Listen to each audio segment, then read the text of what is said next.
Théophile Gautier wrote that the pyramids at Giza have been contemporaries of lost empires. They have seen civilizations that we have never known, understood languages that we try to guess through hieroglyphics, known customs that to us seem as fantastical as a dream. They have been there so long that even the stars have changed positions in the sky. Jordan Maxwell has things to tell you about this forgotten knowledge. Jordan Maxwell is a leading authority and researcher on ancient religions and secret societies, their symbols, emblems, fraternal brotherhoods, and how they relate to Egypt. Listen as he shows us the parallels between the ancient Egyptian symbols and their hidden meanings in modern religious beliefs. Please welcome the foremost expert on ancient religions and modern conspiracies, Jordan Maxwell.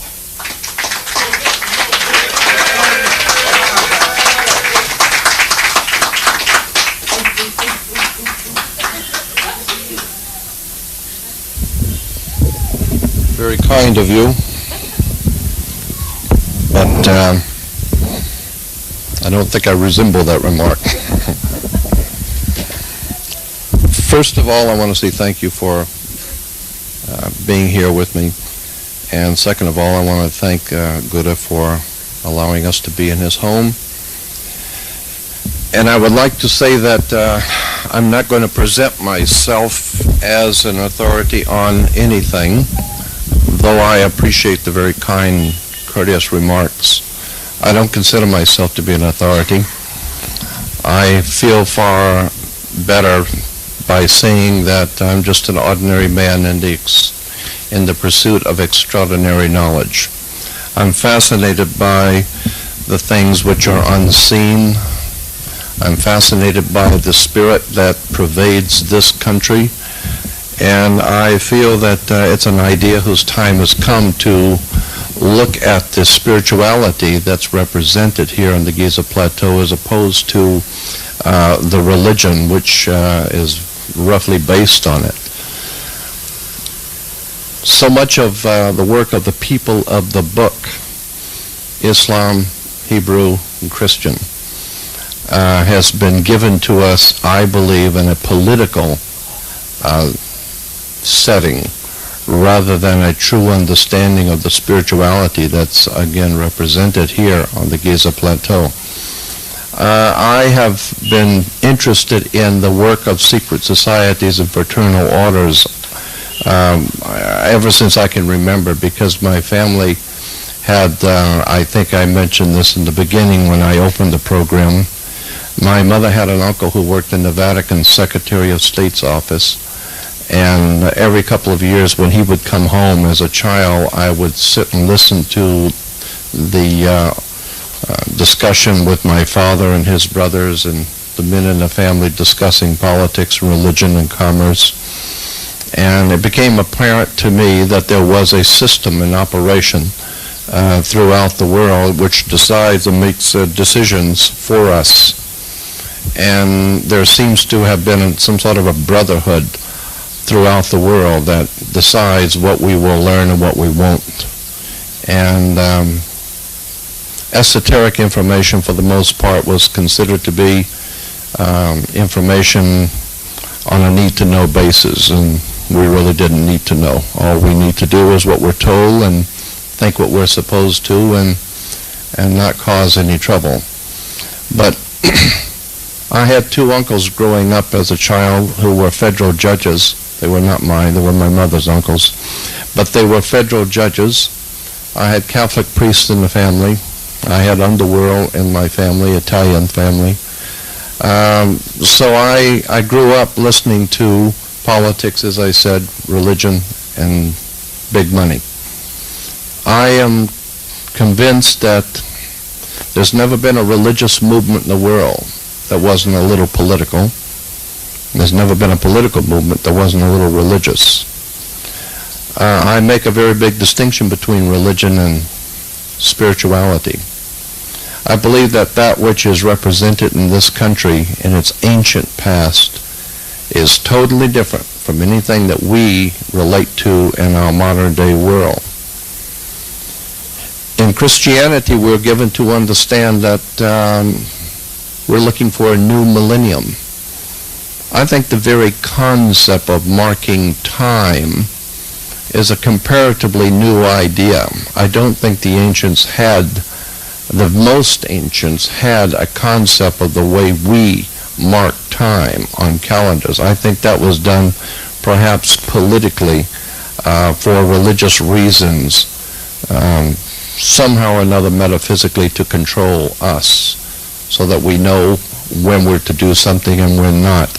But I don't think that the Spirit keeps track of time the way we think it does.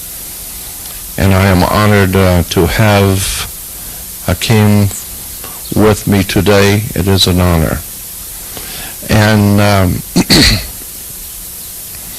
I feel I should be listening to him rather than him listening to me. But anyway, the whole subject of the millennium, we are told that very soon there's going to be a big celebration here on the Giza Plateau where all of the heads of state and all the most important people, by their own standards, are going to be here on the Giza Plateau to celebrate the new millennium. All of the most important elites are going to be here. That word elite is very interesting. It comes from an ancient Semitic word for God, El, which is actually goes back to an ancient, far more ancient word, Il, I-L, or I-L-E, or I-L-L-E-S, Ils, the Ilis.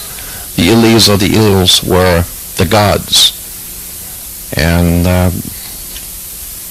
the gods were always to rule from on high. So this is where we get the word hill. They're up on the hill.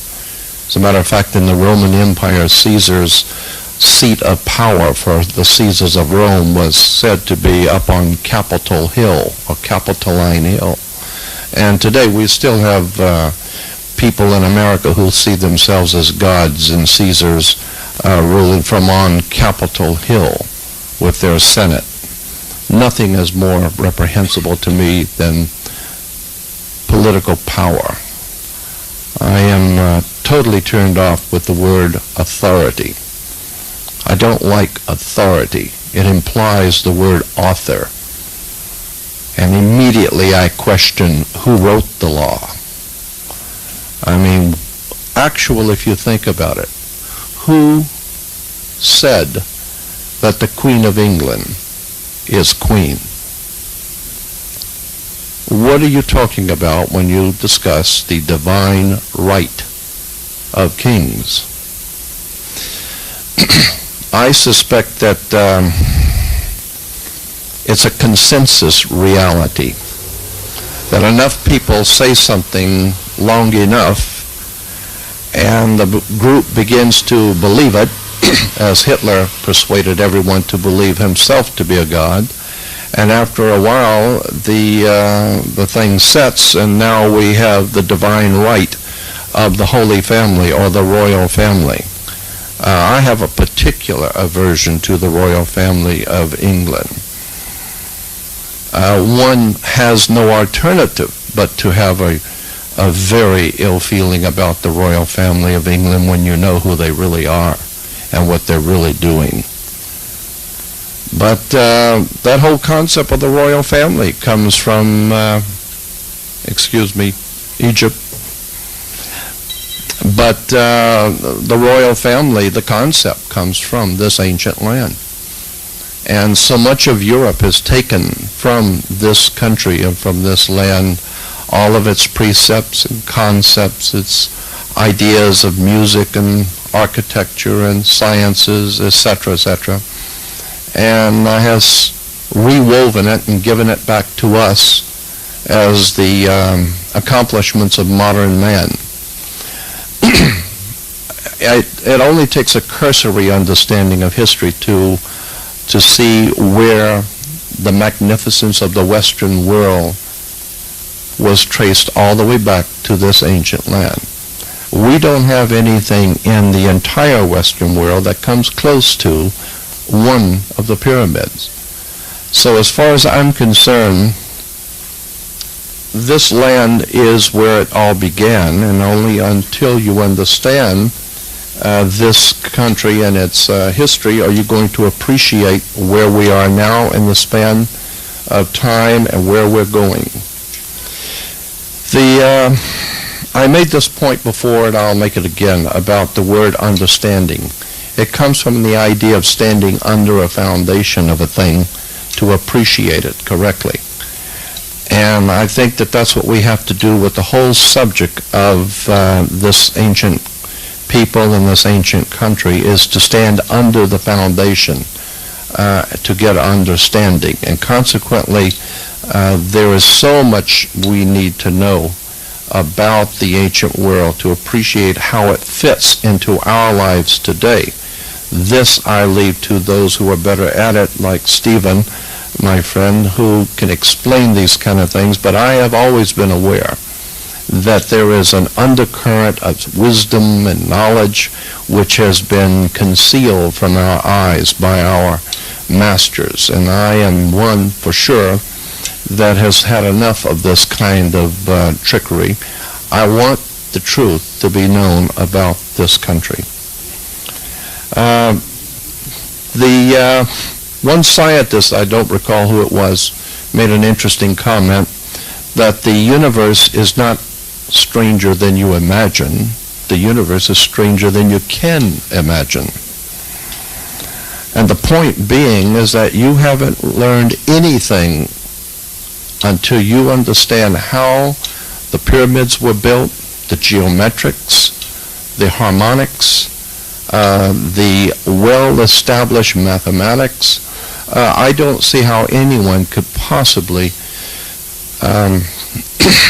say that they are well informed about the modern day world and not realize the importance that this country has played in the development of Europe and the rest of the world.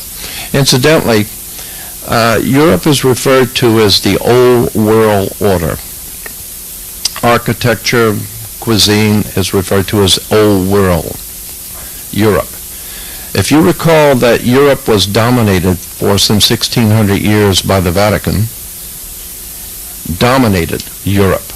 All of its politics and religion and commerce was dominated by the Vatican. And that Europe for some 1600 years has dominated the world. In point of fact, all today throughout the world, business is based on something called UCC, Uniform Commercial Code, which is Maritime Admiralty law. It is commercial law, the law of the high seas. I am not an expert on any of the subjects I will discuss with you, but I feel so very strongly you should understand some of the basics. That Uniform Commercial Code, which is the, as I said, the law of the high seas, the law of commerce, which guides all corporate law in the world, all corporate business law, is in point of fact based directly on Vatican canon law. So that in point of fact, the entire world of business is dominated by Rome. And most people are totally unaware of the profound significance of the symbols and emblems which are used on national coats of arms, on flags, heraldry, on the symbols and emblems used by governments, national governments, cities, counties. A classic example of important symbols, and incidentally, symbols are very important. If you don't think so, put a swastika on your arm and walk into a synagogue and see the kind of response you get. Because symbols elicit and bring out emotional responses in people. But even more important, symbols have their own spiritual presence. They tell you things.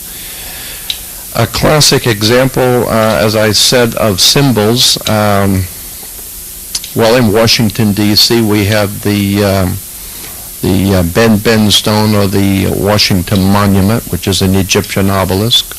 On the back of the dollar bill, we have a pyramid with an all-seeing eye.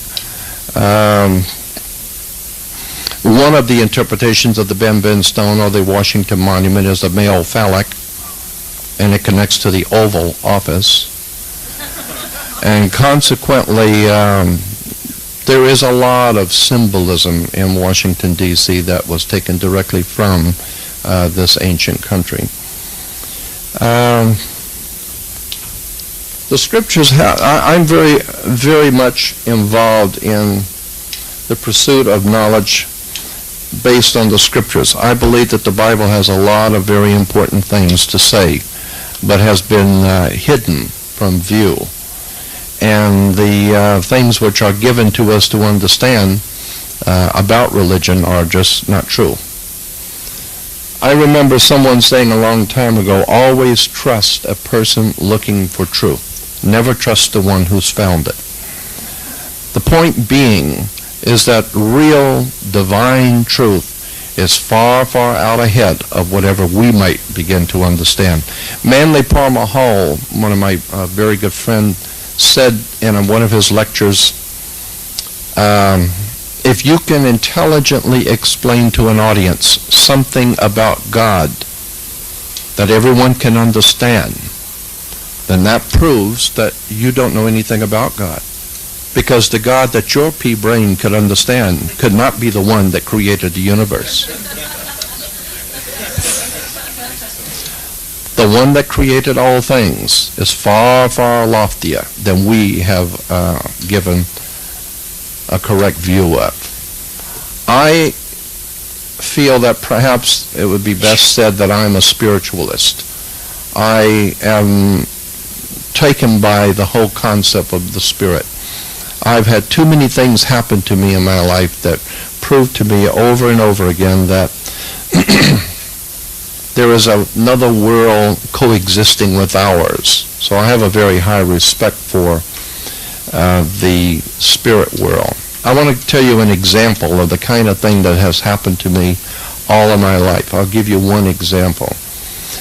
When I was about 8 years old, one morning, I was born and raised in a little small town called Gulf Breeze, Florida, Pensacola actually. And all my life I had all kinds of strange things happen to me as I was growing up, which I took to be normal and natural. It never occurred to me that they were strange. But I woke up one morning about 8 years old, and I was about 5 miles from home in my night clothes.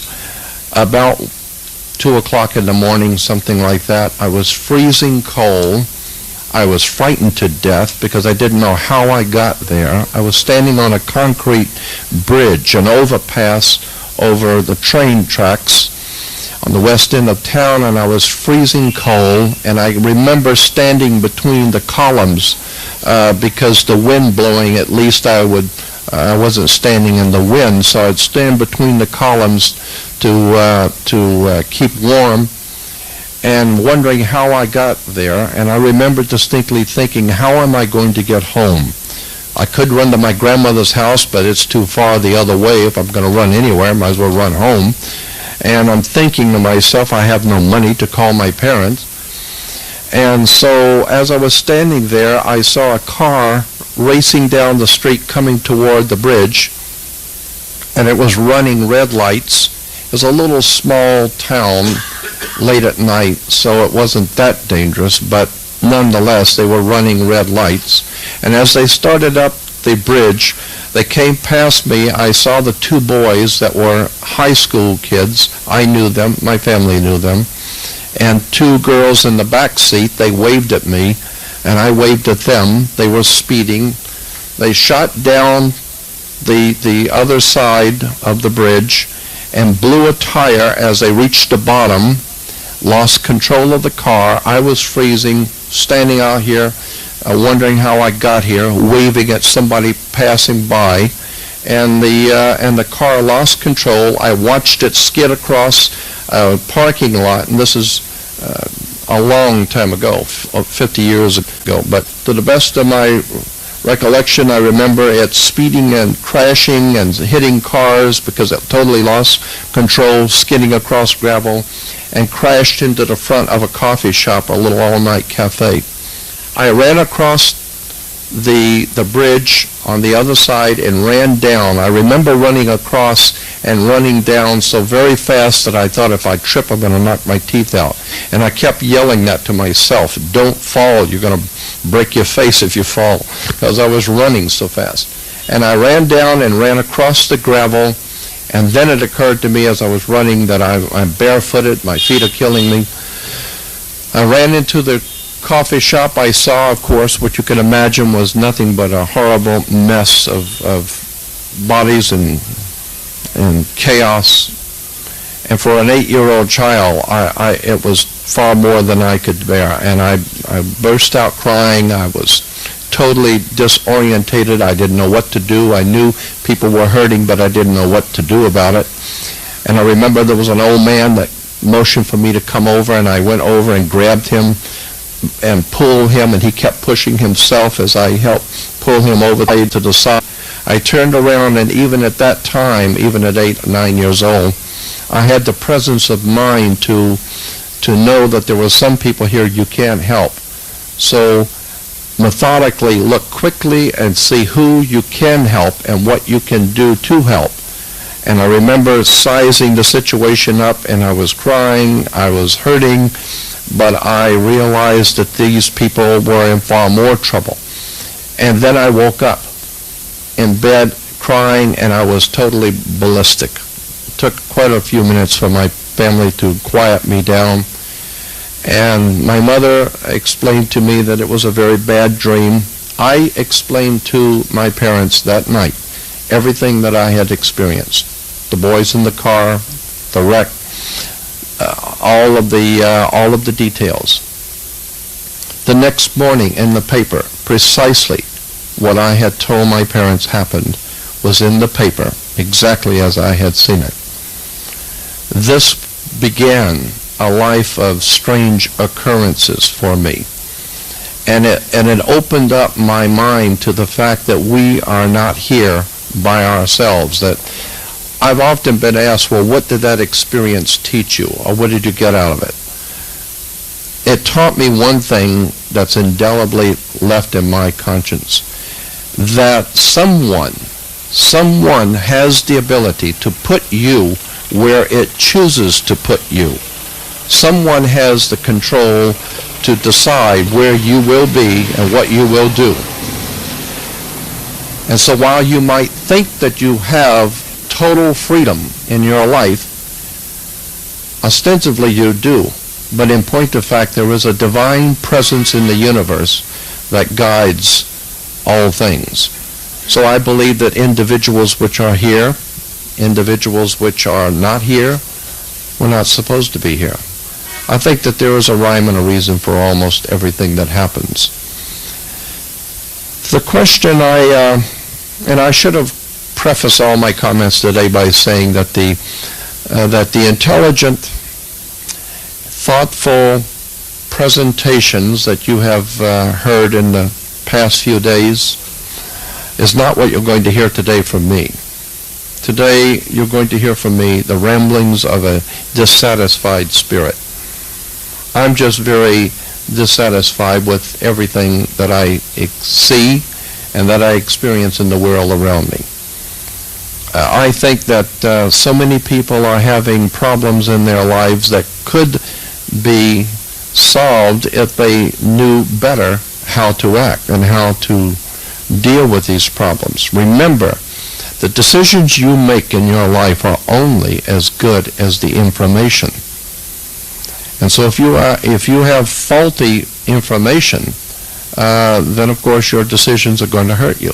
I mean, this is why the people who run our world have such things as the CIA, a Central Intelligence Agency, because intelligence is required for every movement in your life. You need to know what's on the other side. You need to know where you're going.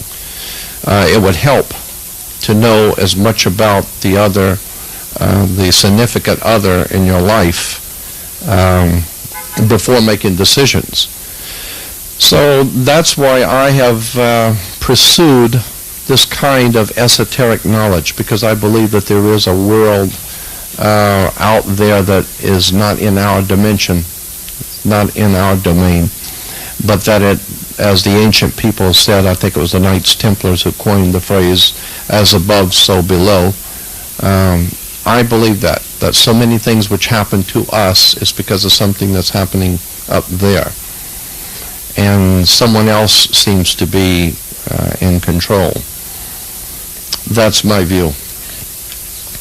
One of the questions I have also is the significance of the millennium. We are told, as I've mentioned, we're told that there's going to be a big celebration here on the Giza Plateau toward the end of the year. At the stroke of midnight, there's going to be a big celebration here where the capstone will be put on the pyramid. There will be a lot of activity here, ushering in the new millennium. I think scientifically that's incorrect. I think the new millennium does not begin till the year 2001. However, we don't let things like that bother us. I mean, it sounds good, 2000, so we'll party like it's 1999. But I don't know that that the millennium actually begins at the end of this year. I am convinced and persuaded that the ancients did not keep the same kind of timetables we do. And but I do believe that there is something important happening at this particular flow of time. There are changes that are happening that are going to affect us, yes. And this land that we call today Egypt is, I believe, primarily involved in the whole world of mankind and its future. The scripture says in Genesis, let me go back to the Hebrew scriptures in Genesis, where Egypt is likened unto the garden of God, the garden of the Lord, Egypt is referred to. And that's in Genesis 13:10. In Jeremiah in the Old Testament, there's a very interesting scripture, Jeremiah 32:20, that says, it's talking about God and all of his wondrous works. He's great in counsel and mighty in works. For his eyes are open upon the ways of the sons of men, to give to each one according to his ways and according to the fruit of his doing. And then it makes an interesting statement in Genesis 32:20. God, which has set signs and wonders in the land of Egypt, even unto this day. What do you mean, signs and wonders in Egypt, even unto this day? And in Israel and among other men. And you look up the references, other men, and it says throughout mankind. So I believe that God, the divine, the present, the divine presence in the universe, has set signs in Egypt and among other men. When you understand that, well, there's another interesting scripture that actually is germane to this whole subject, and that's Isaiah 19:19 and 20. Keeping in mind that God has set signs in Egypt, the scripture says, Isaiah 19:19 says, in that day shall there be an altar to the Lord in the midst of the land of Egypt, comma, and a pillar at the border thereof to the Lord. For many years, biblical scholars were looking for two separate things here. An altar to the Lord in the midst of the land of Egypt, comma, and a pillar at the border thereof. But the answer was in the next scripture. Isaiah 19:20 says, and it shall be for a sign and for a witness unto the Lord of hosts in the land of Egypt. Blessed be my people, Egypt. We better go back and look at that. In that day shall there be an altar to the Lord in the midst of the land of Egypt, and a pillar at the border thereof to the Lord, and it and it shall be for a sign and for a witness unto the Lord of hosts in the land of Egypt. And later in 25 says, blessed be my people Egypt. This altar in the midst of the land of Egypt and the pillar at the border, I believe, and many scholars concur, is none other than the pyramid. For according to the reference books, it seems to indicate that the pyramid is in the middle at the border thereof. It is serving as a symbol, an emblem, or a sign. And relation to what we have learned from about the Giza Plateau being a power plant, I talked with my friend Stephen about this, that I think that there's more yet to this subject that Christopher was bringing out about the power plant concept of the pyramid. I think he's right on this. But I also believe that we, being biological batteries ourselves, we are an electrical unit of sorts ourselves. Our very thoughts are and can be considered to be in the virtual state. I think that there's something going on here on an even higher level with humans and that pyramid. I think that there is some sort of a resonant frequency in humans to somehow or another affect us, probably to open our minds or to open our spirits, so that while we may be talking about a very mundane thing of an electrical power plant, we're also talking about something that very well might be a sign or a symbol, which is an opening for us to move into a different dimension, perhaps. I hold all of these things as a very good possibility.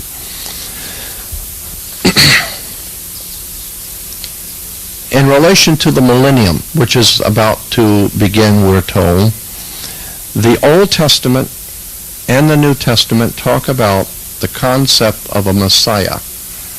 And in the Old Testament, in the book of Psalms, for instance, is one of the three places where the Messiah is referred to as the symbol.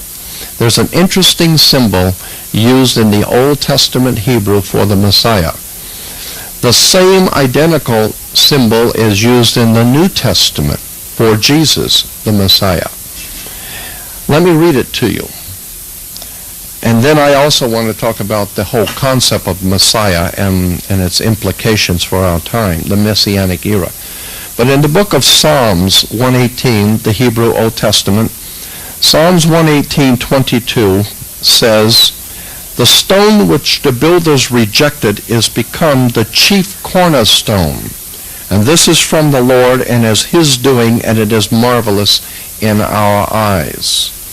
It was talking about the Messiah, and again, the Messiah is referred to as the stone which the builders rejected has become the chief cornerstone.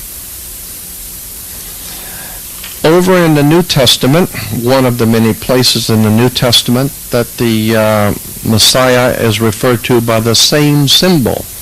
In 1 Peter 2:6, the scripture says, "Wherefore it is contained in the scripture, Behold, I lay in Sion a chief cornerstone, the builders rejected."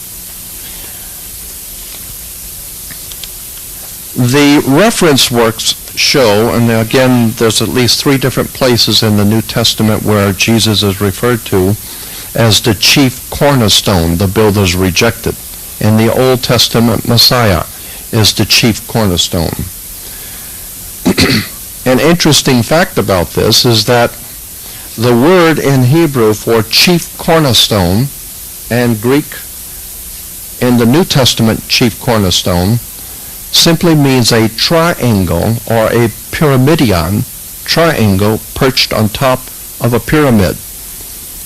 That is what the word chief cornerstone in both the Hebrew and the Greek actually means. So the symbol for the Messiah in both the Old Testament and the New is the triangle or the capstone of the pyramid. Now we're talking Egypt. Now we're talking this ancient land. We're not talking about Rome. We're not talking about the West. We're talking about the East. The sun always rises in the East. Light comes into the world from the East, not the West. The reference works show that the chief cornerstone, meaning the top angle of a pyramid.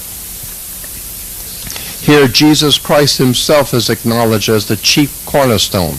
The Expositor's Bible Commentary says that the Greek word for chief cornerstone means, quote, the tip of the angle.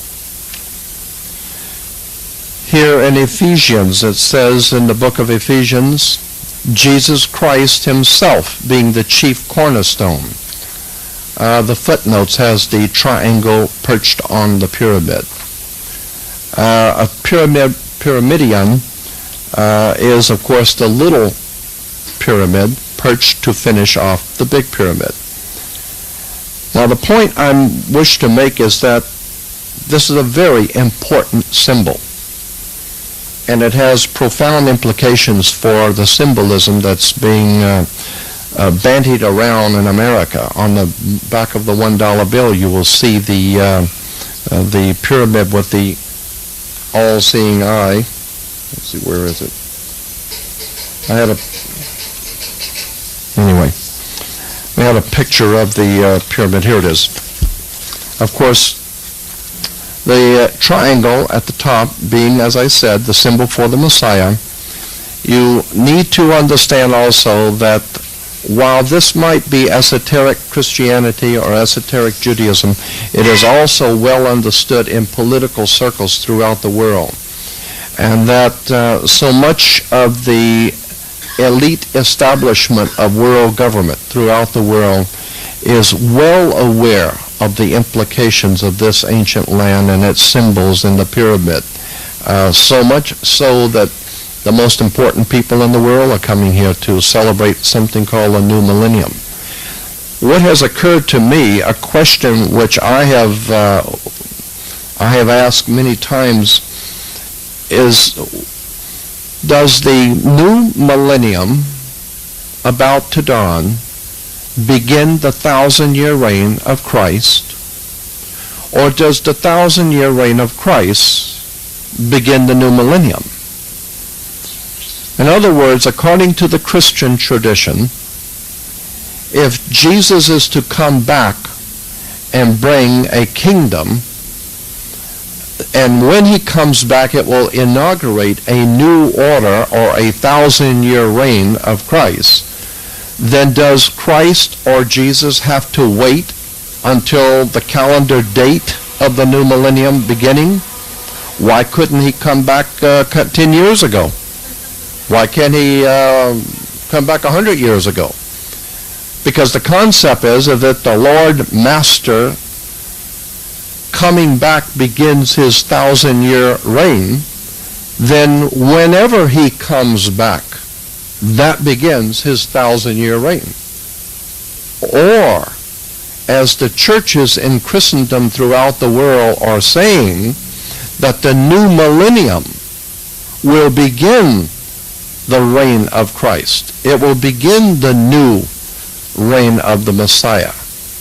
Because if the churches are correct, then what we're talking about is an astronomical event, not a literal Messiah coming back. We're talking about a calendar event. That this Messiah cannot come back until we have a celebration.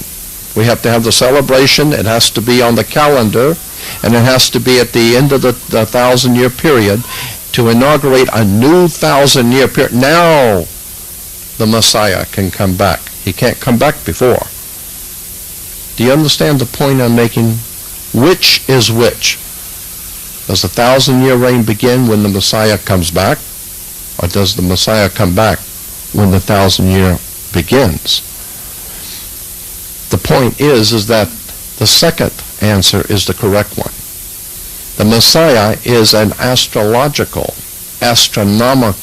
term, and that the entire concept and even the old Hebrew tradition of the Messiah was a period of time, a messianic era, a time that would come.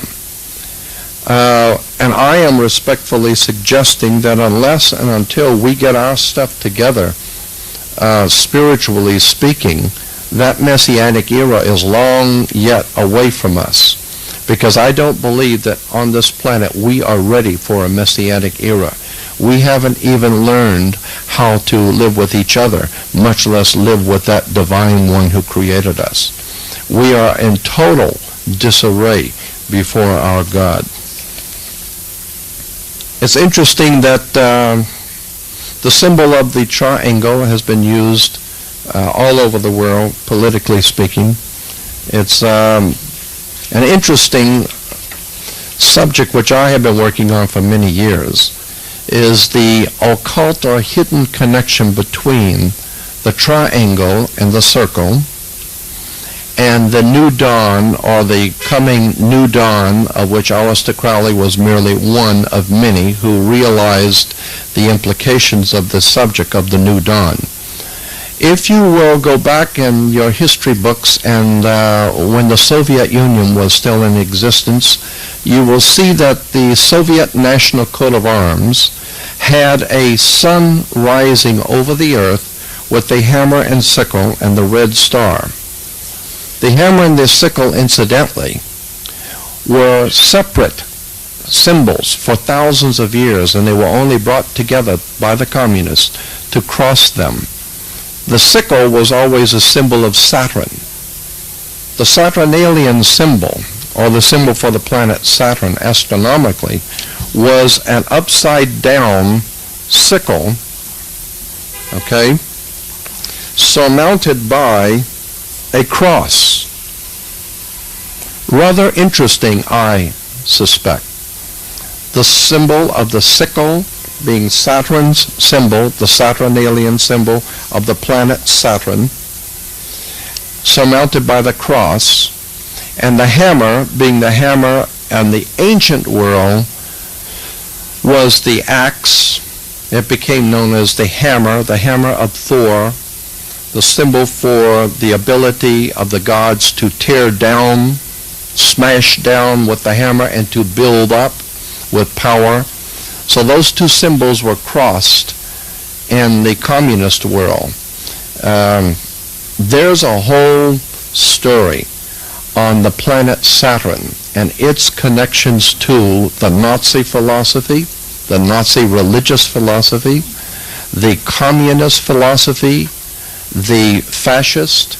It is a fascinating story about how the planet Saturn has influenced both governments and religions throughout thousands and thousands of years. Symbols. Reminds me, what is the one symbol that was most prominent besides the swastika in Nazi Germany and in Nazi-occupied Europe? The one symbol that was most used and is most reprehensible to anyone who hated that system was a fasci, the symbol of world fascism. The symbol of world fascism, or the fasci, is a bundle of sticks with crisscrossed with a hatchet head. A bundle of sticks with a hatchet head is the symbol of world fascism. It's called a fasci.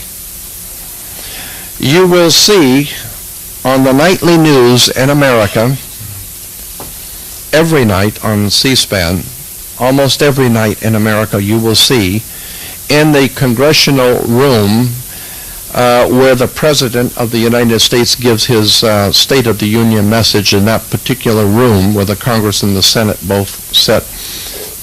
You'll see it on television at night. On both sides of the podium, Most people are watching the speaker in the podium and listening to his dribble.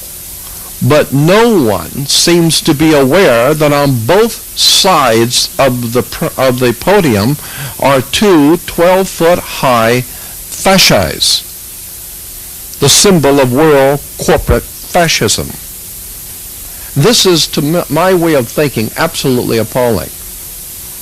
I'm amazed at how many people do not realize the symbols and the emblems of totalitarian dictatorship that pervade the world.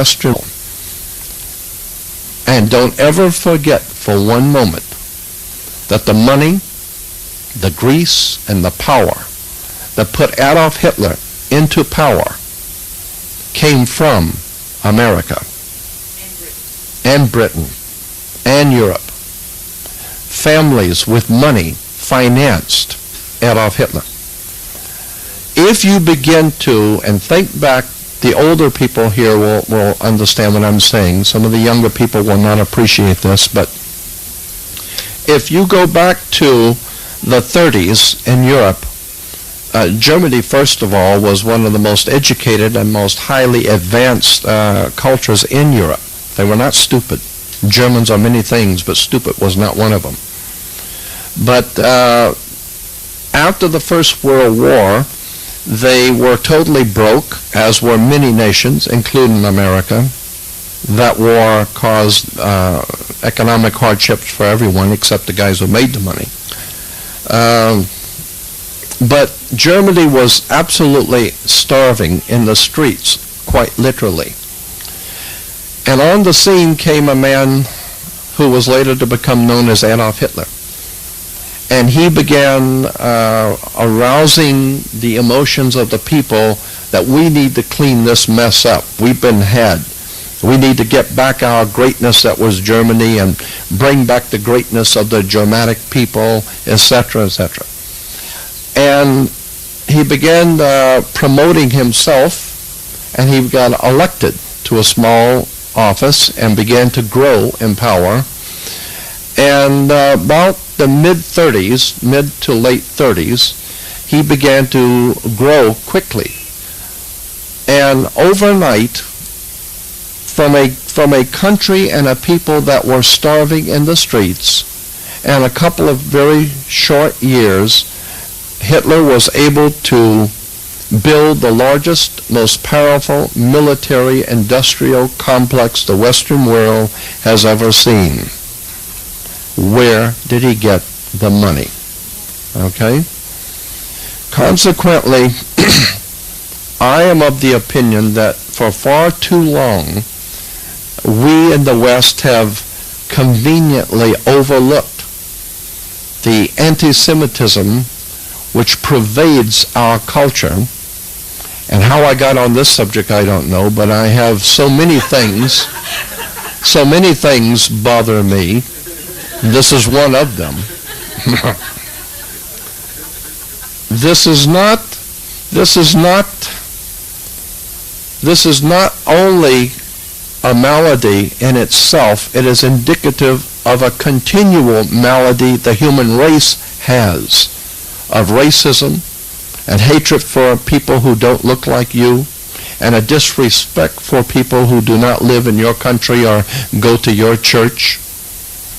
And consequently, I think that it's about time that we start thinking in terms of a world of people living together and showing respect for each other and for our elders and for those things which are far older than our culture. I think that there's an awful lot of people beginning to appreciate that principle. I mentioned the word church. You know where the word church comes from? So many people are proud to tell you that they're churchgoers. I remember that I got a story that keeps coming up in my mind. I got to get rid of it.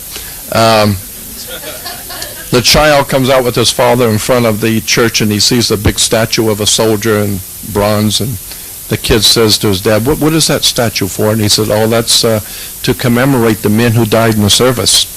And he said, which one, the 9 o'clock or the 11 o'clock? So,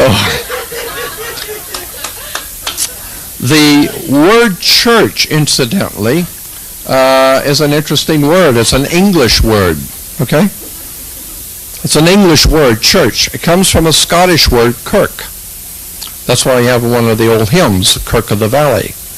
Kirk in Scottish is church in English. But kirk in Scottish comes from a Greek word, Circe. And Circe in the Greek mythology was the mother Circe, who was able to put a spell on people and to bring them into her house and change men into pigs and eat them.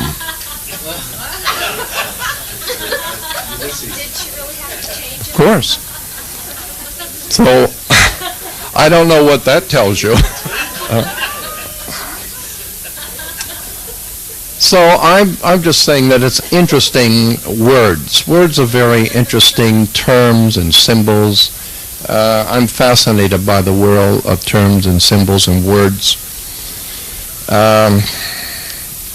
Anyway, back to this whole concept of the eye and the pyramid, the dollar bill, and why the plateau is becoming more and more prevalent in Western civilization media. And I didn't even finish with the anti-Semitism yet, because I have more to say on that. We're not through with that yet. Interesting, Manly Palmer Hall did a little half a page on the eye and the dollar bill, which I would like to read you a sentence or two, because I think it has a very powerful message for us. Given the fact that this is an interpretation in the West, the eye itself being a symbol of the sun in some quarters of the ancient world, the eye of Horus was the eye of the sun. But the whole concept of the sun bringing light into the world is paramount.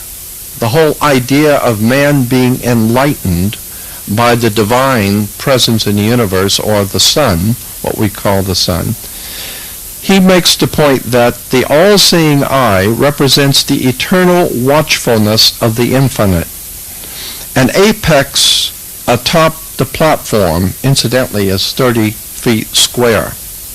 That's interesting.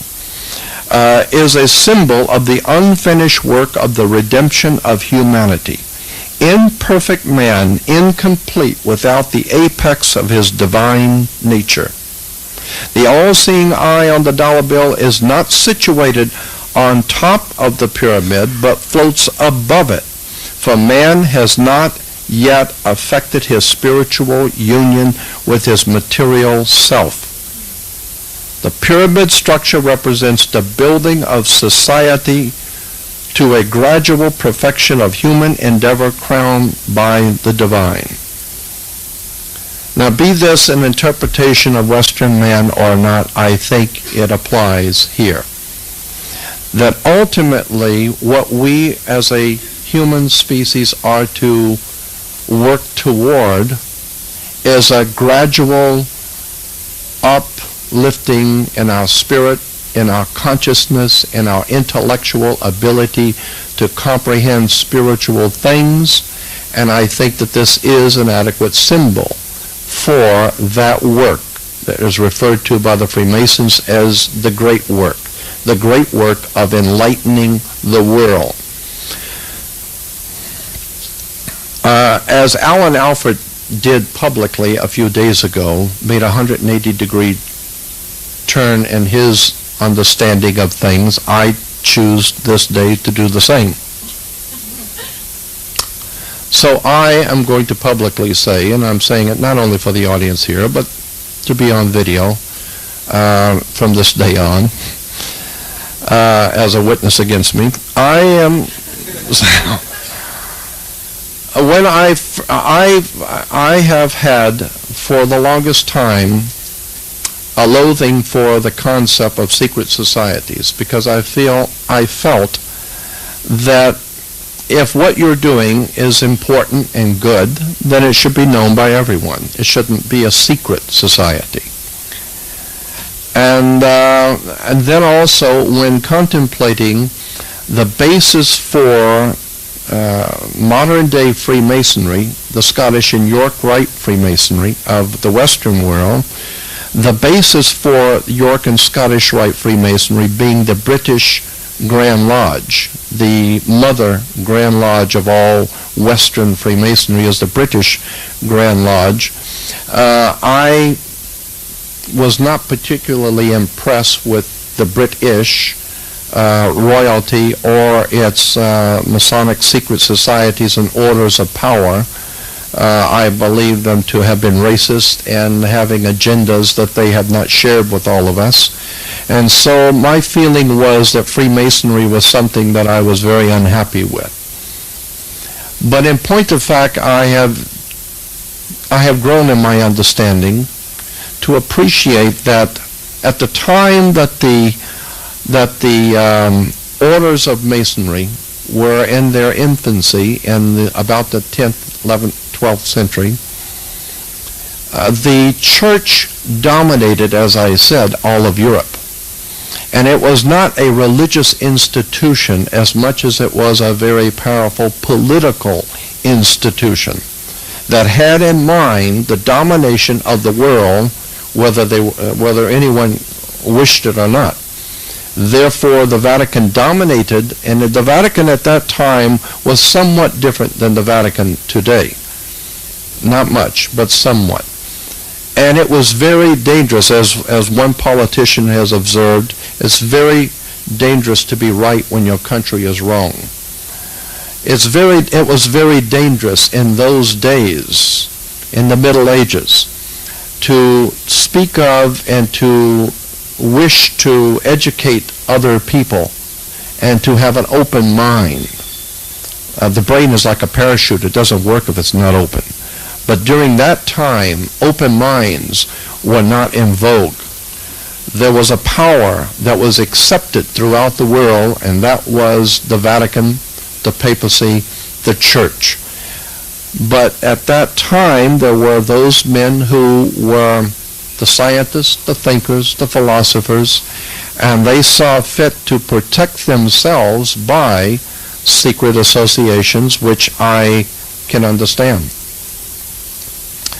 And then being able to have a cursory understanding, and I'm looking forward to having a better understanding before I leave, because I have not had a chance to talk with Hakim the way I want to, but having a cursory understanding of the secret brotherhood, of the ancient priesthood, the ancient brotherhood, tells me that true wisdom has been carried down for thousands of years, for millennia, by a handful of individuals that were worthy to carry the wisdom.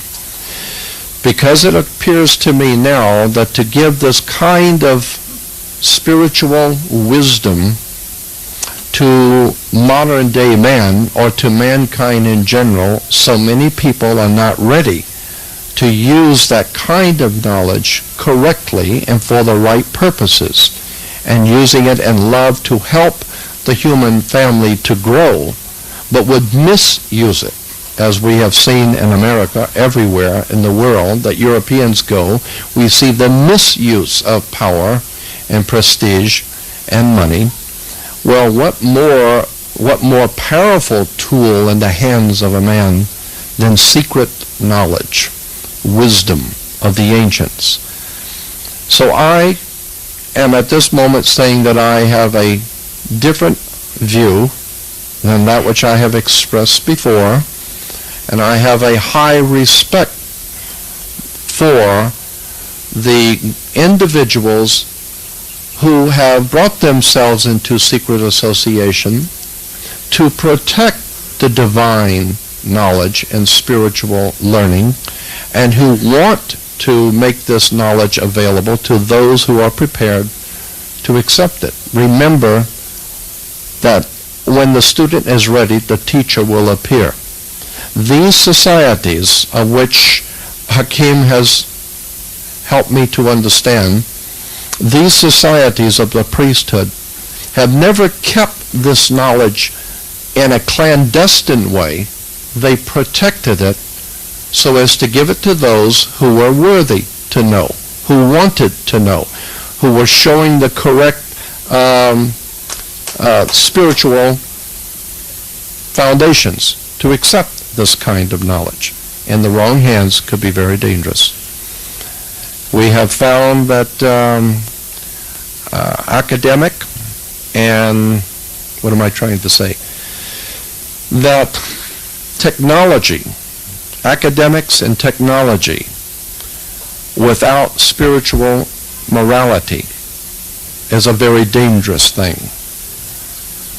And so consequently, I, for one, appreciate the spiritual brotherhood who carries the wisdom that we are hoping to receive when we're ready.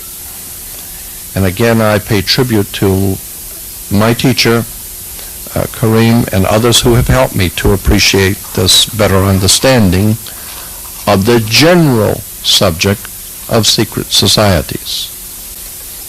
Now, that is not to say that there aren't societies who are founded for negative purposes. But that seems to be the way of the world.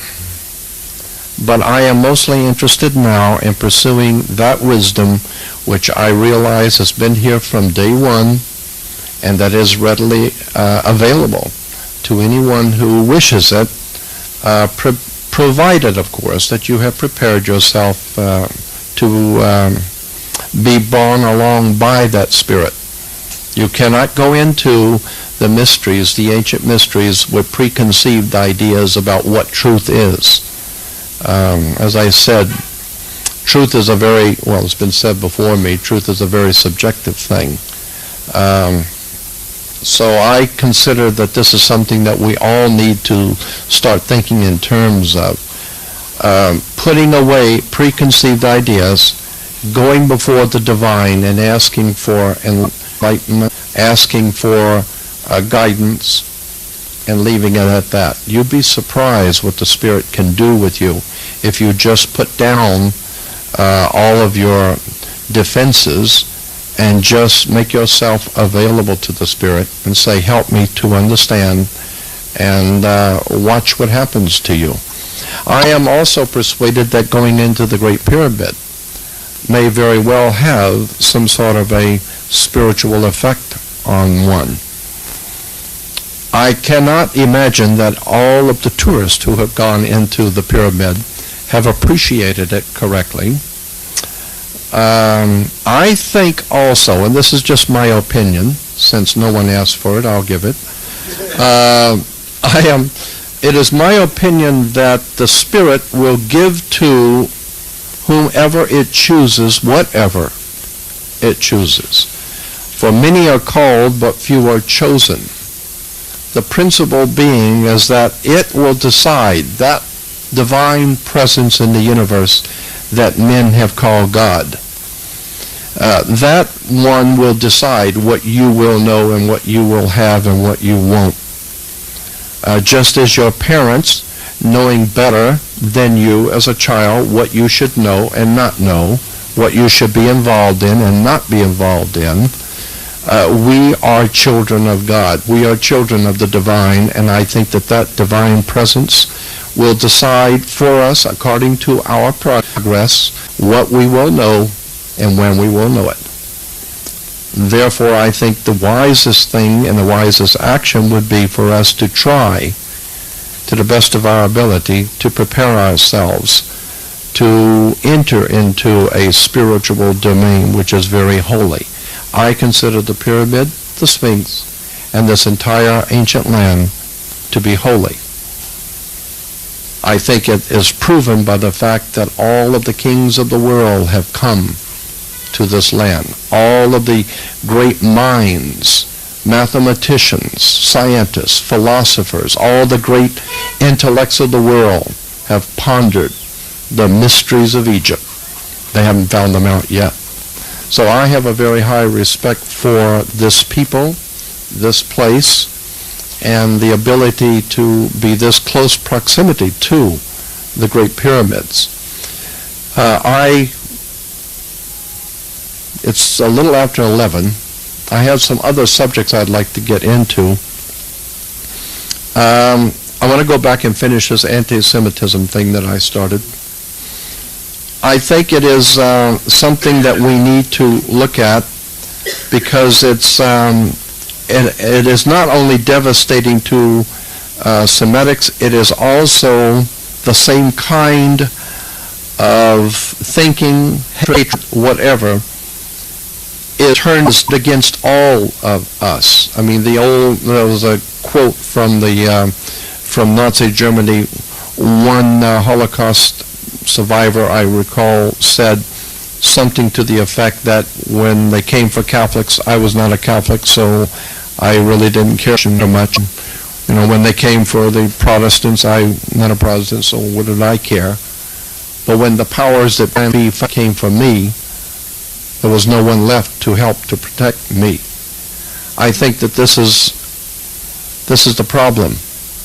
Too many people have decided that because it doesn't affect me, if I'm not Semitic, it doesn't affect me. When nothing could be further from the truth. The same mentality that would harm the family across the street has no respect for you either. This entire concept of racism, of the manipulation of people, exploitation of differences, needs to be exposed for what it is. I believe that we are different. There are different cultures in the world. There are different mannerisms in people, just as there are differences in women. There are differences in men. But one thing that does bind us together is that this earth is a living entity, and we're not passengers. We're part of the crew. We are part of this divine creation of the earth. And so I think we need to start respecting each other and it a lot better, because if not, chaos is going to reign in this world, and those masters who manipulate chaos will come out the winners. We will be even more subjected to totalitarian dictatorship. I think it's a time for freedom.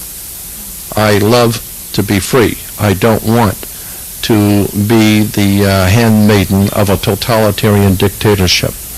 And so that's what I'm saying. That the idea being is that we need to clean up this kind of thinking across the board, because it's not just anti-Semitism, it's the hatred of different races and different peoples and the feeling of superiority among one group over another. There is no such thing. And with that, I would also add that I get up sometimes like at 4:30 or 5 o'clock in the morning and stand and observe those city awakening. And I see children on the street with little things to sell, and I see tourists pushing them aside, and that hurts me very much. I don't think for 1 minute that people who are visiting this land should in any way mistreat the people who live here. I think that if nothing else, I would be totally broke because I would give everything to the children. That's my feeling. But I don't think that we should not be that kind of person to look at a child and consider him to be a pest because he's trying to get our attention. I think we ought to show more love and concern and consideration for everybody, and especially the children. Politics. First of all, I have no respect for politics. That's basically what I could say on that. We'll go on to another subject.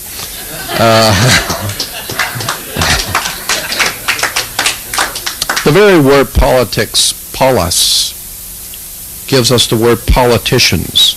who make policy backed up by police. I mean, the whole thing is nothing more than some way to control you. I want to give you an example of how clever the people at the top of this world are. There are many things that, and this would especially apply to Americans.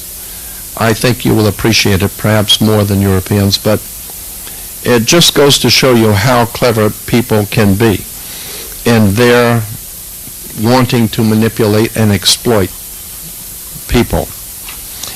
I am not an authority on this subject at all. I am a novice. And I may have certain facts incorrect, but the basics I want you to understand.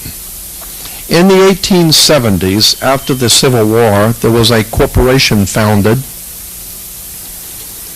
There is a lot of documentation I can provide for anyone later who wants to get the correct material, but I'm just giving you a cursory understanding. There was a corporation founded 1870s. It was incorporated in Delaware.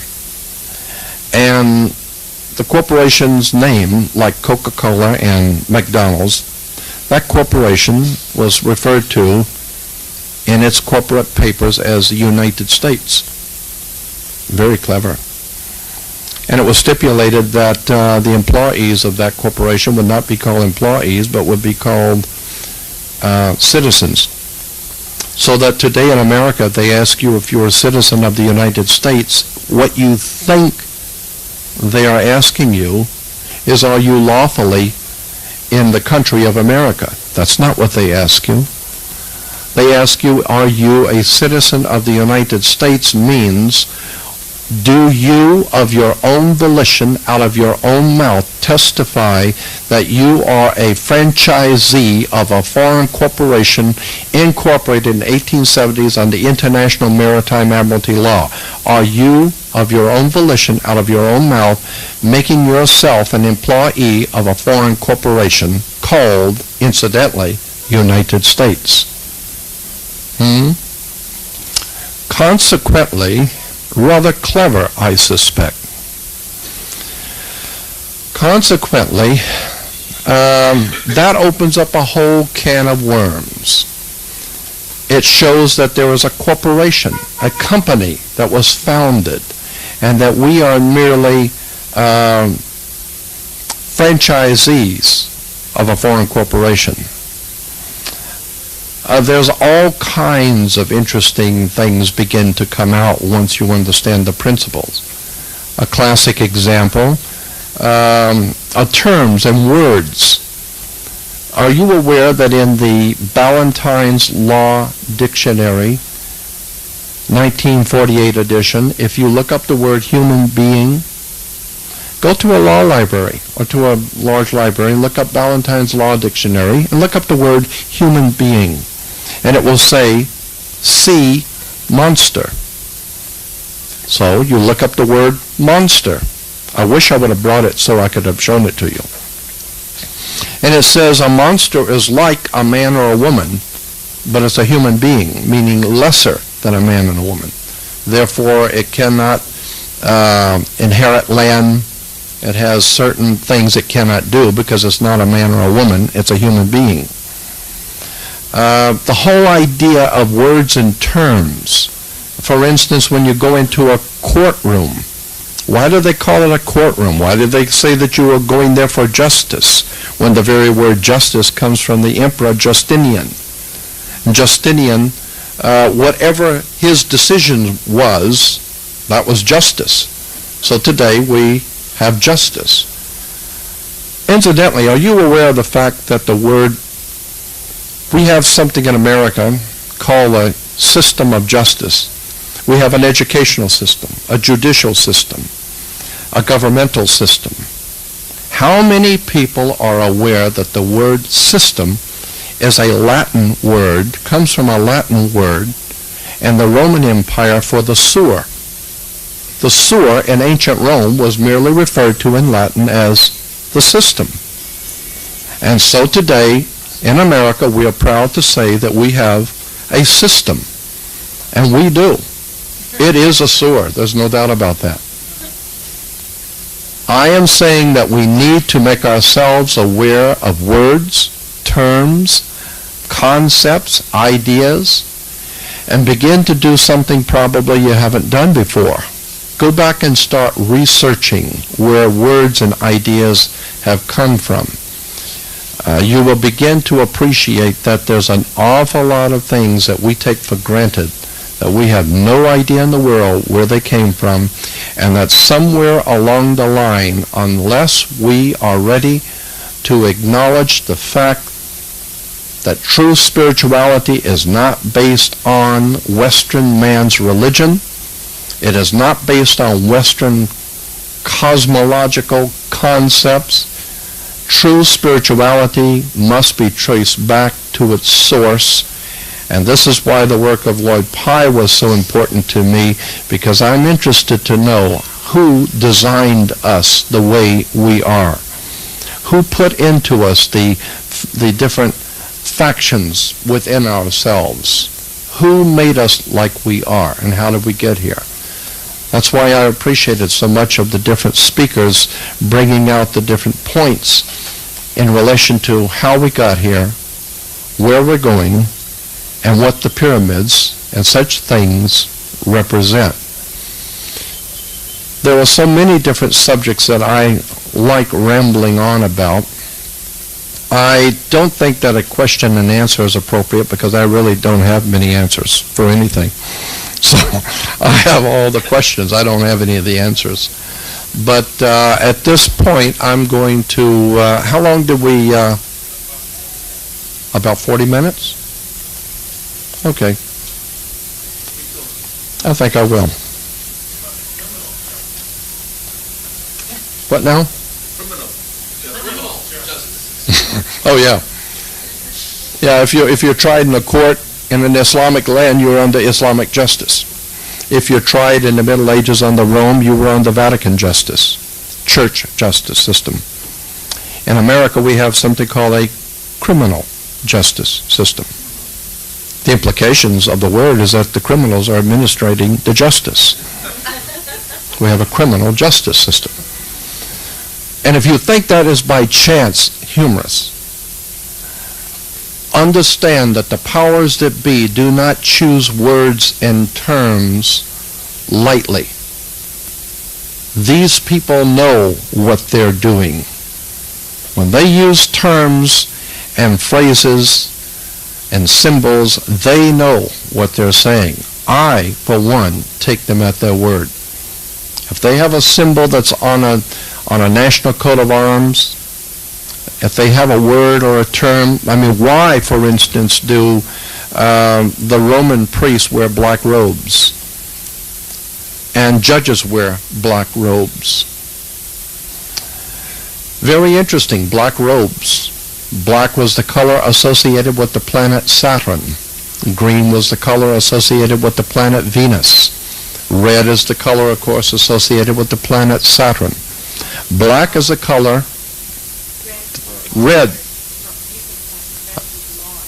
That's what, I'm sorry, that's what I meant.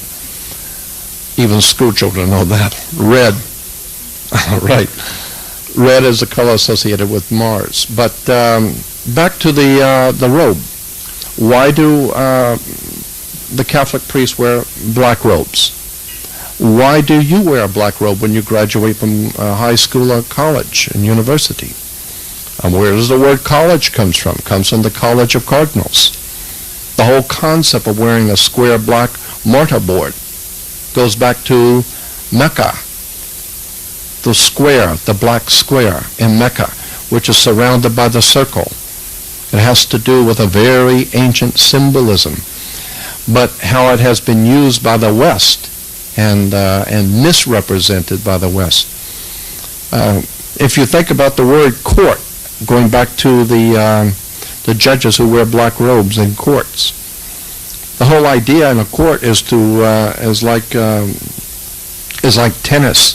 The whole idea in a court is to put the ball back in the other guy's court, and you do that with a racket, because the whole thing is a racket. Yeah, and the very word, if you look up in a legal dictionary, look up the word attern, A-T-T-U-R-N. An attern was used in the Middle Ages for the person who would take property at the instigation of the king or the magistrate. He would take the property from one person and turn it over to another. He was called an attern. And today, that's what attorneys do. They take property from one and give it to another. Cease it to be, I would say, suffice it to say, I have probably a list of people or institutions which I abhor. The top one is attorneys. I have no respect for attorneys.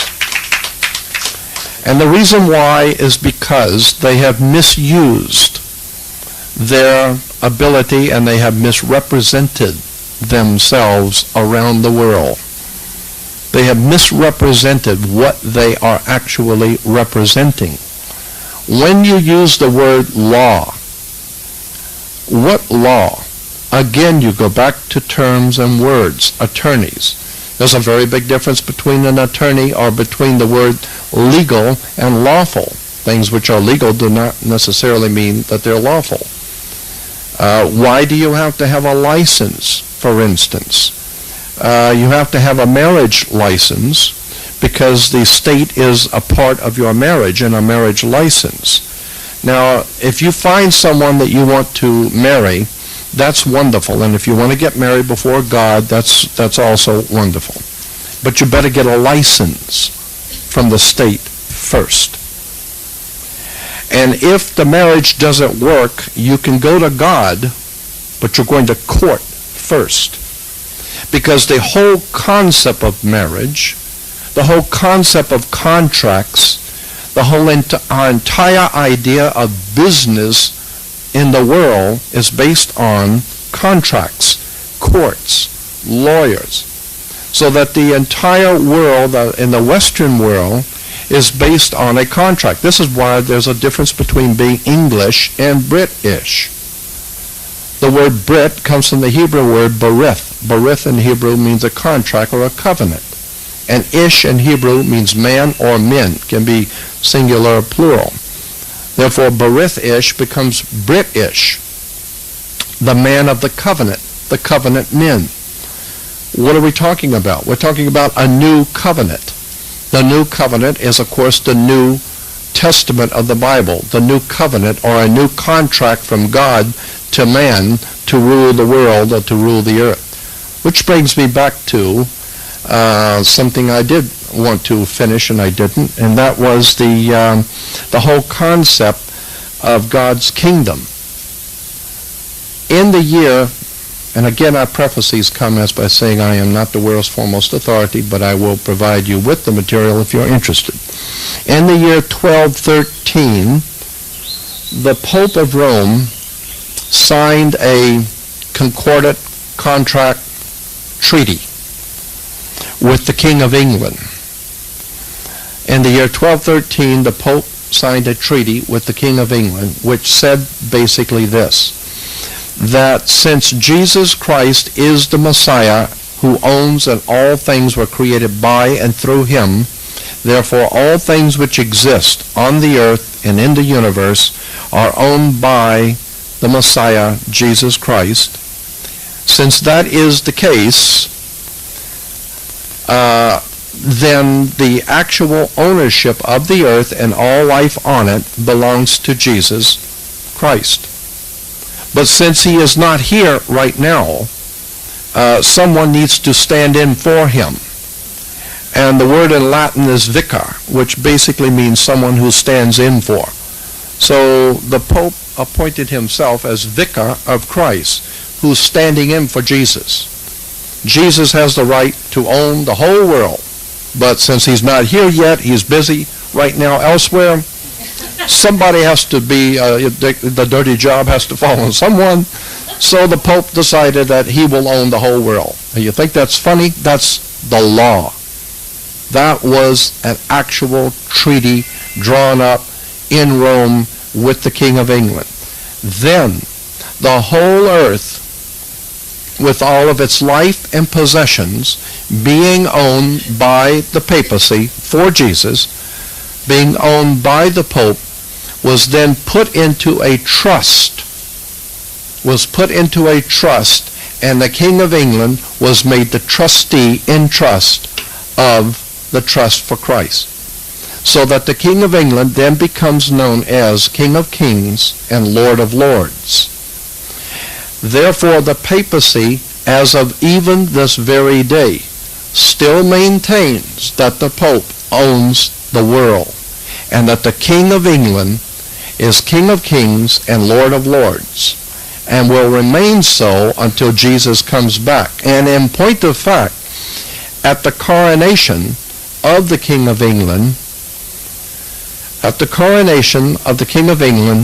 the Archbishop of Canterbury said something to the effect, I don't have it in front of me, but something to the effect that the King of England is accepting the position as King of Kings and Lord of Lords for Jesus Christ, and until such time as Jesus Christ comes back to the earth, the King of England is the King of all kings and the Lord of all lords. A rather adventurous position to put yourself into. But this points up the point I wish to make, is that there is a fact of the matter that the church, in fact, is the basis for international maritime admiralty or corporate high seas law, the law of business, period. And the business of money floats all governments. This is why I would recommend and suggest, that governments and institutions under governments, educational institutions, banking institutions, are hesitant to have anything to do with the findings of Christopher or Stephen or any of the other speakers and any of the other many researchers around the world which are on the cutting edge of new technologies and new understandings and new sciences, and also takes in the UFO community. This, I believe, is the reason why governments and institutions of education have for many, many years looked the other way and will not accept the new paradigm. It's because behind international maritime admiralty, corporate business, money, law is the Vatican. And unless and until you understand the thoroughness of what I'm saying, you're never going to understand why governments and educational institutions continually will not and refuse to see the new evidences. It's because the church is at stake. And if the church is at stake, so is money, so is corporate law, so is the whole entire world system, which is based on corporate or canon law. What we have here are a few pioneers who are faced with trying to bring spiritual and intellectual knowledge of the past into a world that is dominated by powerful criminal syndicates. I had an FBI man about 7 years ago, and I was in Los Angeles. He was in another large city in the state of California. I was in Los Angeles, and I got a phone call one day from an FBI man, from an FBI officer, and agent, and he said to me, he said, "We have been watching and listening to you from day one." And and he says, "But we have no problem with what you do at this point. You are not considered," and I'm trying to remember how he said this. He said, "At this point, you are not considered to be a threat to the authorities. But if that day comes, you will be dealt with accordingly. I said, yes, I understand that. And so he said to me, when you speak harshly of government and banking, which I do, he said, and this is an FBI agent, he said, when you speak harshly in public of government, a certain amount of that is allowable. You know, they don't mind. They're not offended. They're not going to affect anything.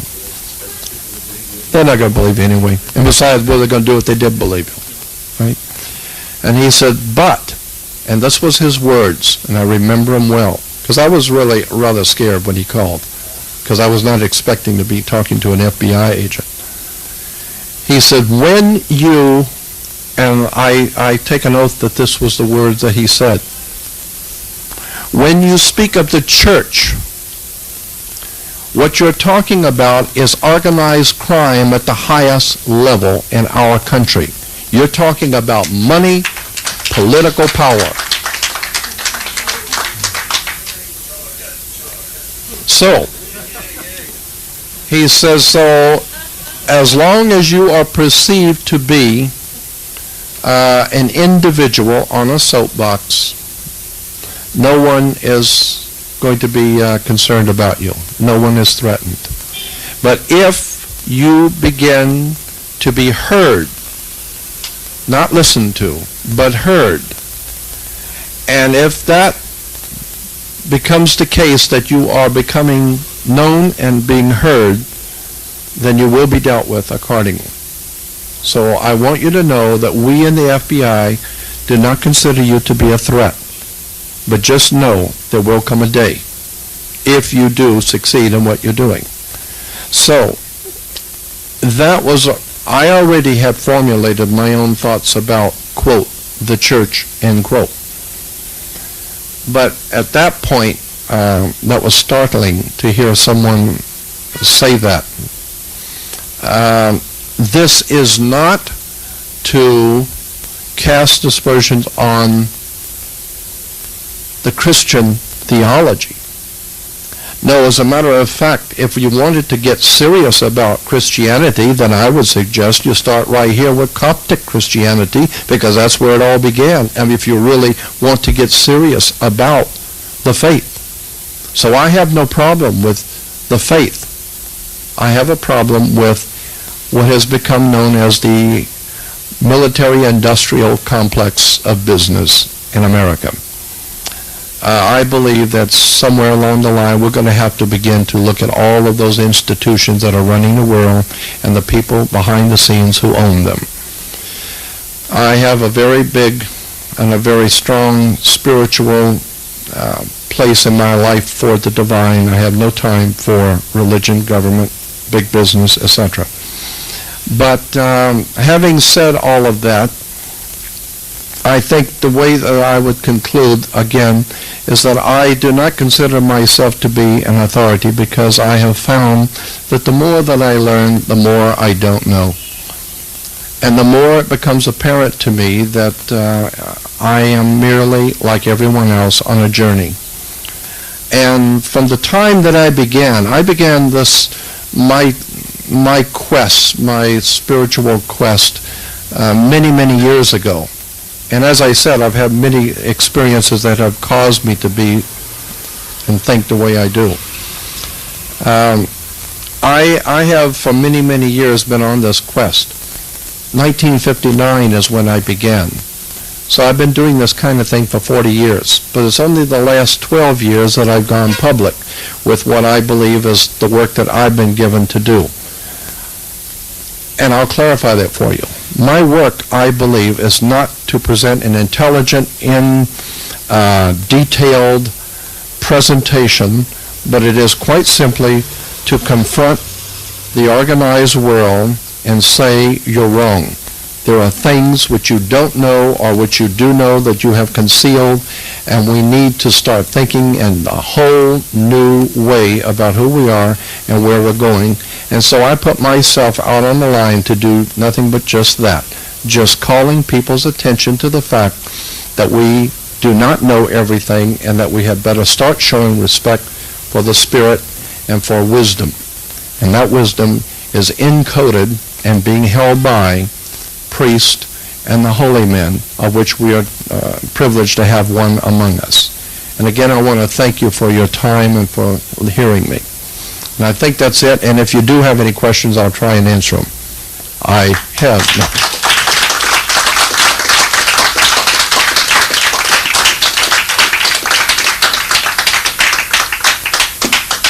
Yes, sir. You said you were talking about the black robe that the priest and the judge wear. Oh, yeah. You never said what the black represents. Oh, no. Devil is, no, the word devil is simply putting a D in front of the word evil. It becomes devil. God is simply taking an O out of good and it becomes God. You know, God is good and devil is evil. Actually, God, the word God comes from a German Gothic, the German word Goth, G-O-T-H, Gad, Goth, gives us the word God, and devil is nothing more, as I said, than the personification of evil. So I do not believe in God in the classic sense of the term or devil in the way it is understood. I do believe that there is a very powerful spirit or a force let loose in the nature of things which has evil as its intent. So I have a very high respect for that. I don't think, though, that... Well, I'll tell you why. Because when I was like 9 years old and I was being confirmed in the Catholic Church, confirmation, a young boy, 9 years old, gets confirmed. And in the confirmation ceremony, the bishop was officiating, and after the ceremonies were over, he asked the children in the church, and it was a very big affair because my family was connected to the Vatican, so everybody was there to see my confirmation. And we were warned by the nuns and by the priests, if the bishop asks you, if you have any questions, if you ask any, you're going to get hurt. Just keep your mouth shut and sit and play dumb. Okay? So the bishop asked the children, do you have any questions? So I raised my hand. Nobody else did. I raised my hand and said, yeah, I got a question. And I said, my father works with torches. He's like a welder. Could I take a torch and burn a spirit, burn an angel? And he says, no. And I said, why not? Would it hurt him if I burned him? And he said, well, no. And I said, why not? And he said, well, because you can't burn a spirit. Why not? And he said, well, because fire is a natural phenomenon. It has to have something like wood or paper or something to burn. You can't burn a spirit. And I said, well, then why am I worrying about going to hell if my spirit can't burn?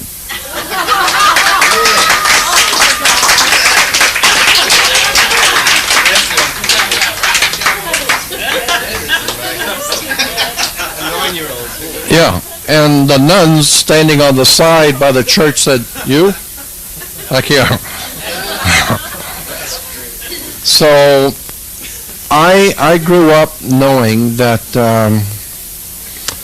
the system of theology is a way to control your actions. Blessed are the meek, for they're easy to control. The point being is that we need to understand that spirituality is a very powerful thing, and people need to get in tune with it. I have the highest of respect for the Christian theology, but it has been misrepresented far too far and needs to be redefined. Oh, the black robes. Well, as I said, black was a color associated with the planet Saturn. And Saturn, the Saturnalian influence, incidentally, the planet Saturn influences science, philosophy, politics, government. Saturn, one of the old symbols for, one of the old names for the planet Saturn was L. A long time ago, L was Saturn. And consequently, if your god Saturn has appointed you, you became one of the elect. And of course, the whole spiritual power of L, we today refer to as electricity. That common denominator that makes the juice operate. It's the juice that makes all things operate. Electricity. This is why money is referred to as currency. It's the juice that makes things work. It's a current. And incidentally, as much as I hate banking, I have to admit that the Federal Reserve and the IRS in America are necessary evils given the circumstances under which America exists. It, of course, would be better if neither one existed. But the whole idea is like the breath of Shiva. The breathing out, the breathing in. Everything breathes in and out, in and out. Therefore, the breathing out of the currency is from the Federal Reserve, which prints the money. It's paper that breathes out into society. Now it has to take a breath in, which is the IRS. It's got to be pulled back in, and then put out, and pull back in. Why? Because it's currency. It's a alternating current. The idea being, of course, is if you just keep putting money out, everything will become totally worthless in a couple of weeks, and the whole system comes falling down, because for the first time, everybody will finally understand it's just paper. So you've got to make it look important by taking it back from people. So it's a breathing in and breathing out. Again, it's just currency. I'm fascinated by the use of words and terms. As a matter of fact, when you go into a courtroom, you will see the judge sits on high. He sits up higher than you. That's so the law can look down on you, and you can look up to the law. And the judge is said to sit on the bench or rule from the bench. Look up the word bench. It's a Latin word for bank. So therefore, the judge rules for the bank.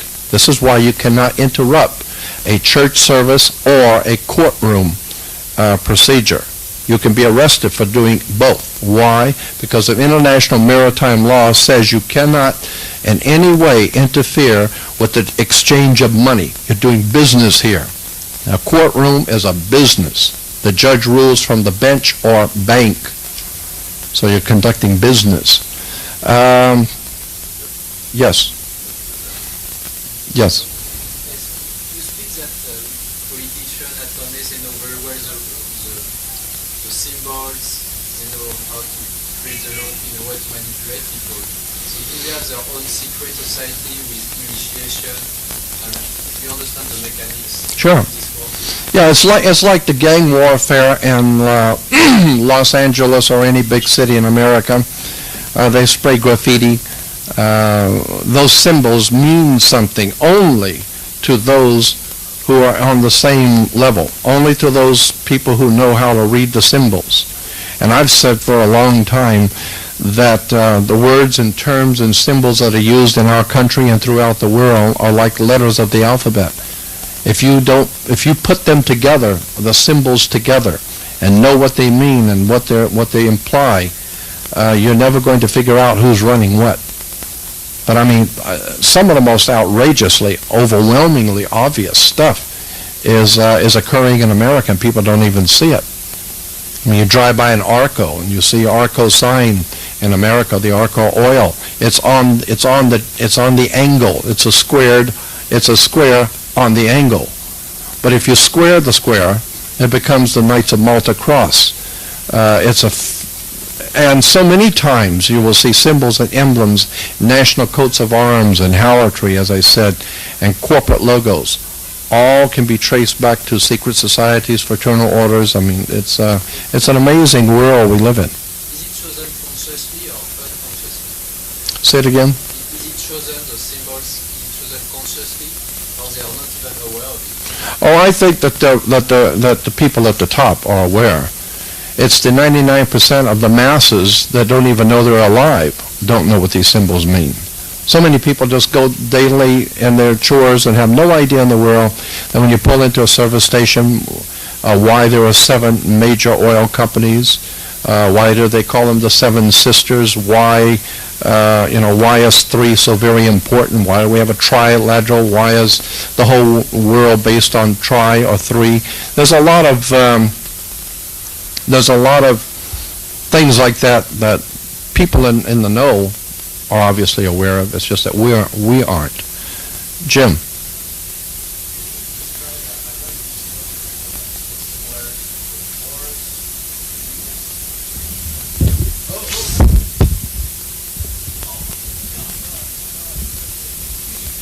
Thank you. Huh? Go on. That was the flow of the Spirit. Yes.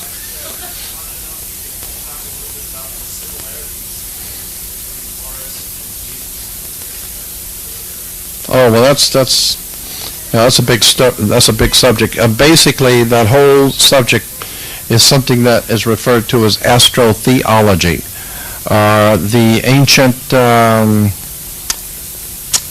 ancient spiritual interpretation of the ancient mysteries as they are incorporated into our modern day religions.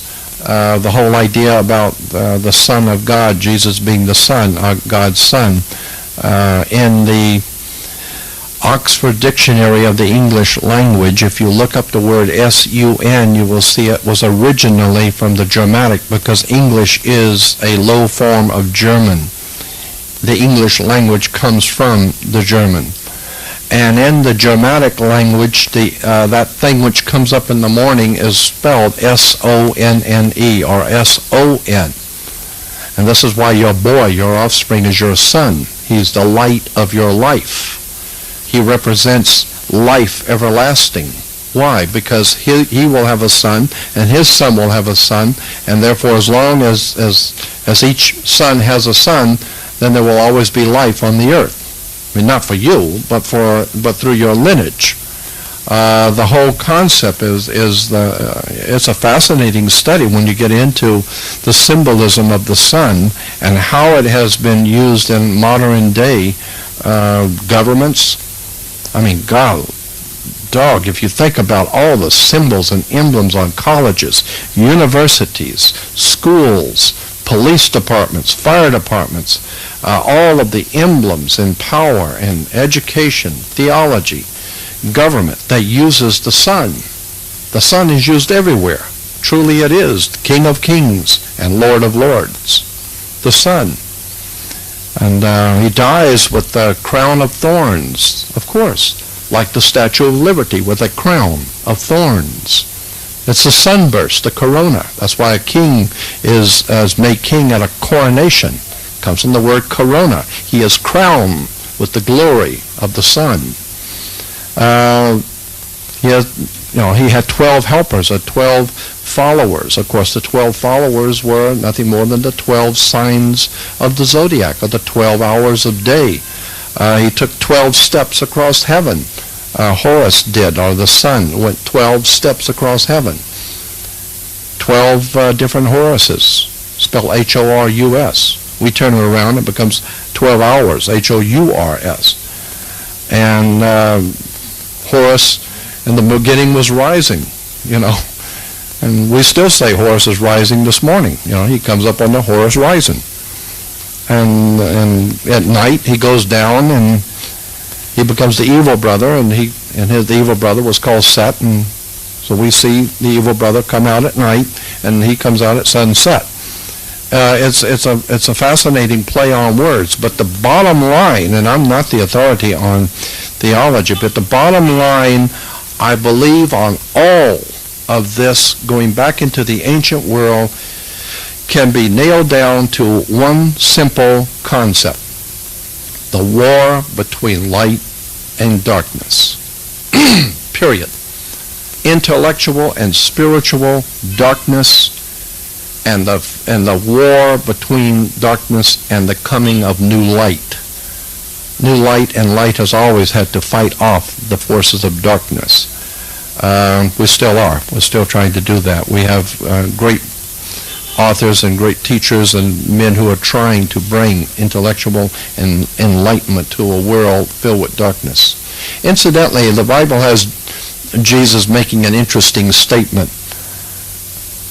Something to the effect that if you say that you are in the light, but in fact you are in the dark, then how dark your light really is. Interesting concept, and that was something caught me many years ago. If you say that you are intellectually enlightened, but in point of fact, you're not. You're actually in the dark. Then how dark your light really is. Meaning that it would be better for you to say that you know nothing, because everyone knows you know nothing. God knows that you know nothing.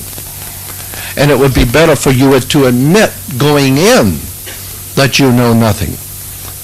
Then there's room now for you to become enlightened. But if you say that you're in the light, then the divine is saying to you, I hope you are. Because if we find out you're not, you got some serious problems. So you come on up here and you show me how much light you say you've got, and you better have it. Because if you play dumb and act like what you really are, ill-informed and unread, and if you really are humble, then there's room to invite you to come into the light. But if you've already got it, then there's no room for hope for you. So I think that this is a very safe place for us to be. Assume we do not know virtually anything about the divine, and listen to those who are trying to help us to enlighten us spiritually. And again, I draw the attention to a holy man that's with us today.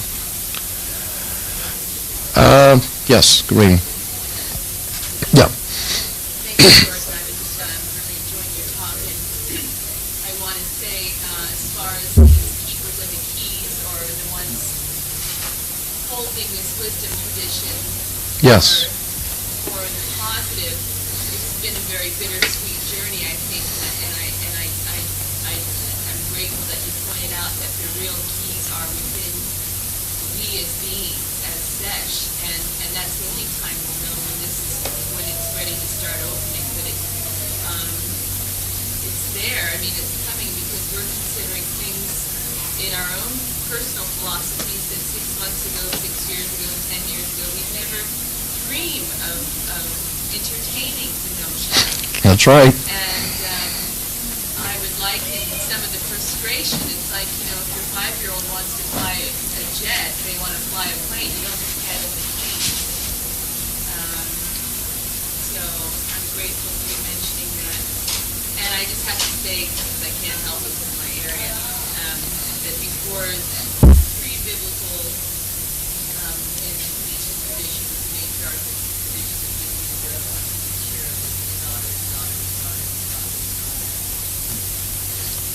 Genesis 6:1 makes an interesting statement. I don't know. Maybe I'm reading something into it that's not there. Genesis 6:1 says, "And when men began to multiply upon the face of the earth, and daughters were born unto them." And you look at the word men, and it means just that, men. And daughters? Well, first of all, how do men begin to multiply on the face of the earth without women? And second of all, how were daughters born unto them? I'm not sure. But I'll tell you, there's just an awful lot in the Bible that we do not correctly understand. In the beginning, in Genesis 1:14, and this is one of my favorite subjects of occultism in the Bible. In Genesis 1:14, the Bible says that God created the sun and the moon and the stars, and they were called the lesser luminaries, and it says, "And let them," the stars, the moon, and the sun, "let them serve as signs, and for seasons and for years." The word signs is from a Hebrew word for horoscope, zodiac. So let them serve as signs. In Hebrew, the word signs was horoscope. Then when you begin to go through the Bible and see that there will be great signs in the heavens and great signs from God, always the word in the Old Testament Hebrew was signs in relation to astrological, zodiological signs. I think there is a profound amount of evidence to show that both the Old and New Testament is nothing more than a profoundly, highly tuned and highly honed understanding of astrology. And unless and until we're able to appreciate that the planets affect us, we're never going to figure out why things are the way they are. We are aware, for instance, we are aware that the moon is able to pull the tides of the earth. The tides are caused by the moon. The moon has the ability to pull water. Since you're over 90% water yourself, could it affect you?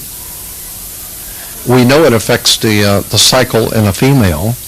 The moon does. We know that there are cycles that the ancients knew when to plant and when not to plant. All of the holy days in the ancient Hebrew system were based on agriculture, the harvest, the cycles of the moon, the new moon, the full moon, etc. So if